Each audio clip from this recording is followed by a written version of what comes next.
The old house sat on a tree-lined street, its windows like quiet eyes watching the world go by. Inside, the air still held the faint scent of lavender and the lingering presence of Evelyn, who had lived there for 50 years. For Elara, standing in the formal living room under the gaze of a polite, bespectacled lawyer, the house felt like a museum of a life she had only ever visited, never truly inhabited.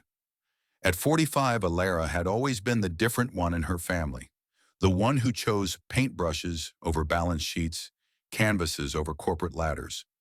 While her older brother Thomas had followed their mother's clear path to success in the family's modest but profitable real estate business, Elara had pursued her passion for art, a path Evelyn had always viewed with a mixture of bemusement and quiet disapproval. Evelyn, a woman of meticulous order and unwavering practicality, had believed in tangible achievements, in security, in fitting neatly into the world's expectations. She loved her daughter in her own way, but Alara's chosen life felt like a constant source of worry and mild embarrassment. "Art is a lovely hobby, dear," she'd say, her voice gentle but firm. "But how will you make a living? How will you be secure?" These words, repeated over the years, had built a quiet wall between mother and daughter, a barrier made of unspoken expectations and different definitions of success. Elara lived a simpler life than Thomas. Her small apartment was filled with easels, tubes of paint, and canvases stacked against the walls, the air thick with the smell of turpentine. She worked part-time at a local craft store to pay the bills, dedicating every free moment to her painting. Her art wasn't commercially successful. Her style was too expressive, too raw, too focused on capturing emotion and light rather than pretty landscapes that would sell. She poured her soul onto the canvas, often feeling that her true self resided more in the vibrant colors and bold strokes than in the quiet, unassuming woman the world saw. Thomas, meanwhile, had married well, lived in a large, elegant house, and was on the verge of taking over the family business entirely. He and Elara were cordial, but their lives were vastly different. Their conversations often polite but superficial, lacking the easy intimacy that might have existed had their paths been more aligned. When Evelyn became ill, it was sudden, a swift decline that left little time for long talks or unspoken apologies. Elara had come to the house, helping where she could, her presence quiet and unobtrusive. She had sat by her mother's bedside, holding her hand, wanting to bridge the distance that had grown between them, but the words wouldn't come. Evelyn was often weak, drifting in and out of sleep, and the weight of years of unspoken things felt too heavy to lift in those final, fragile moments. Now the lawyer, Mr. Davison, cleared his throat, his voice cutting through the hushed silence of the room. Thomas sat beside him, composed and solemn, his wife Catherine, a picture of restrained grief. Elara sat slightly apart, feeling as usual, on the periphery. Mr. Davison read the will in clear, precise legal terms. To Thomas, the majority of the estate, including the family business and the house, passed seamlessly, a confirmation of the path everyone had always expected. There were specific bequests to grandchildren, Thomas's children, as Elara had none, and various charities Evelyn had supported. Elara listened, her heart a strange mix of sadness for her mother's passing and a familiar, dull ache of being overlooked. She didn't expect much, certainly not financial wealth, but perhaps a personal item, a token that spoke of shared memories, a sign that she had been seen and loved, despite their differences. Mr. Davison reached the end of the main document. "And to my daughter Elara," he stated, his voice purely formal, "I leave the contents of the small storage unit located at the self-storage facility on Elm Street, Unit 3B. Elara blinked, a small frown creasing her brow. A storage unit? That was it? No personal items from the house? No mention of her art? Nothing that felt like a connection to the mother she had lost? A wave of disappointment washed over her, cold and sharp. It felt like a final confirmation that her life, her passion, the core of who she was, had remained, even in death, secondary, relegated to a nameless storage unit. Thomas offered her a sympathetic glance, perhaps sensing her disappointment, but said nothing.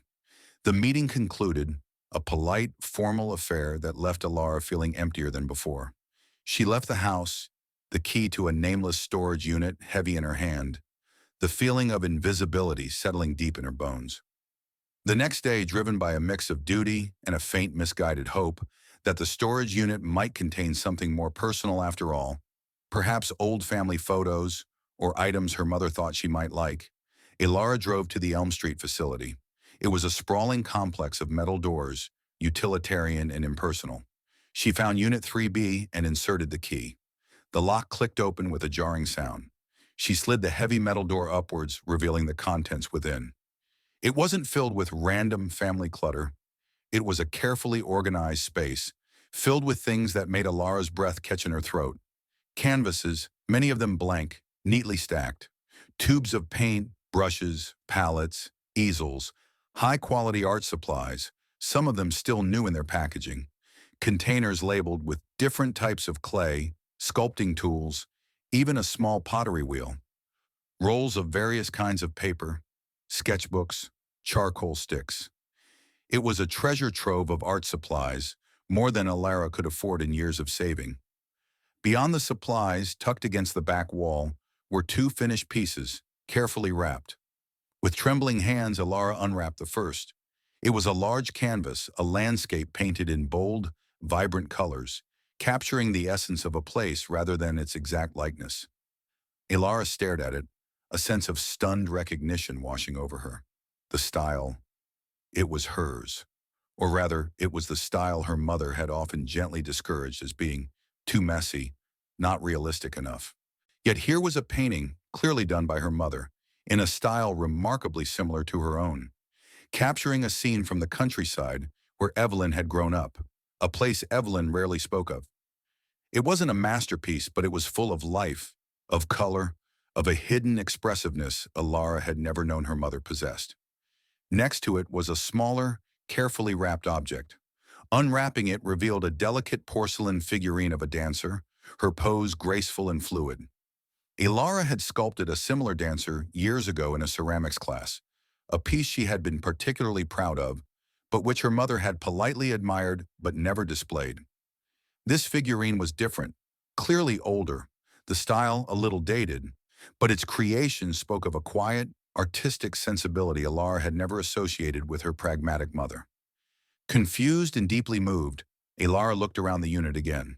It was a curated collection, a space dedicated to creative expression, filled with supplies and objects that resonated deeply with Alara's own artistic soul. It wasn't just a storage unit, it was a hidden studio, a secret space prepared with care and intention. Then she saw it. Tucked into a box of sketchbooks was a small leather-bound journal. Alara opened it, her heart pounding. It was her mother's handwriting, neat and precise, but the words were raw, revealing a hidden life Alara had never known. Entry after entry spoke of a young Evelyn, filled with a secret passion for painting and sculpting, finding solace and joy in creative expression. She wrote of the vibrant colors she saw in the world, the shapes that captured her imagination. But the entries also spoke of duty, of expectation, of a family that needed stability, not artistic dreams. Put away the brushes, one entry read, dated years before Alara was born. There is no time for such things. A practical life awaits. She wrote of the quiet ache of setting aside her passion, of choosing a sensible path, of building the successful life that was expected of her.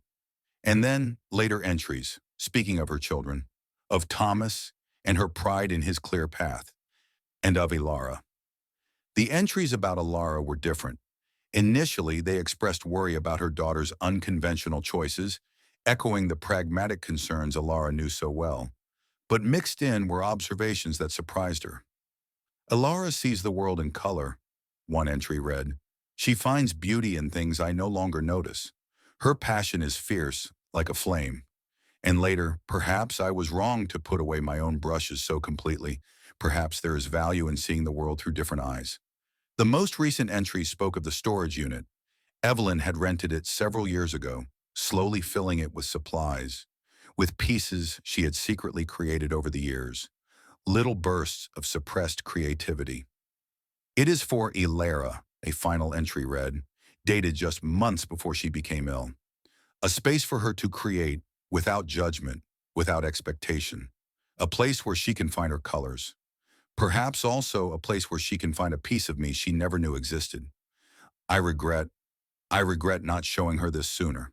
Not telling her how much I admired her courage to live a life of color.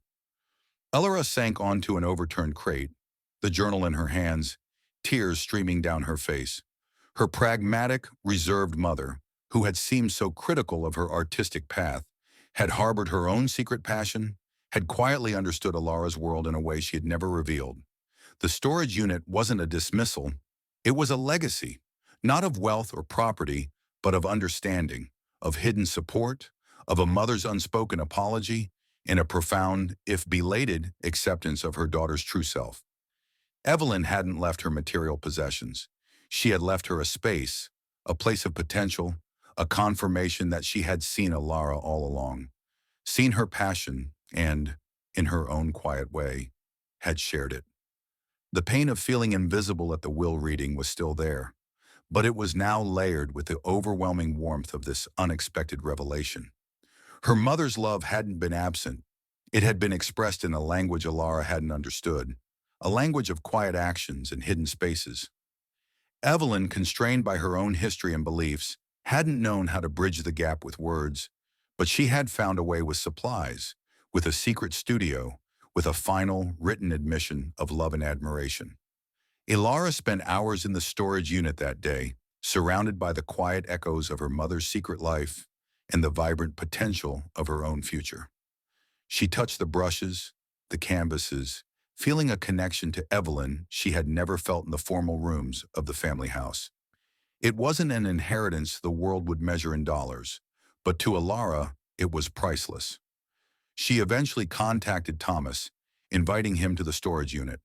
He came, skeptical at first, then wide-eyed with surprise as he saw the contents and read excerpts from the journal Elara shared. He too had only seen their mother through the lens of practicality and expectation. This hidden side of Evelyn, this secret space of creativity, was a revelation for him as well. "She never said anything," Thomas murmured, shaking his head in wonder. "All these years, she had this entire other life." "She chose a different path," Elara said softly, looking at a small, unfinished sketch of a bird on a branch. "A more practical one. But she never lost the part of her that saw the world like this." She looked at Thomas. "And she saw that part in me too, even when she didn't know how to say it." The discovery of the storage unit didn't magically erase the past, but it opened a door to understanding and healing. Elara began using the storage unit as a studio. It was small and unconventional, but it was hers, filled with her mother's quiet blessing and the tools she needed to create. She painted with renewed passion, the colors on her canvases brighter, the strokes bolder, fueled by the knowledge that her mother, in her own way, had finally understood and embraced her. Thomas, too, began to see Elara differently, with a new respect for her unwavering dedication to her art and a deeper understanding of the complex woman their mother had been. Their relationship slowly began to thaw, finding common ground in their shared newfound understanding of Evelyn's hidden depths. Years later, Elara's art found a quiet following. She sold her pieces, not for vast sums, but enough to live comfortably, enough to know that she had built a life of meaning and purpose on her own terms. The storage unit remained her sanctuary, a place where she felt closest to her mother, a vibrant testament to a love that had transcended unspoken words and different paths.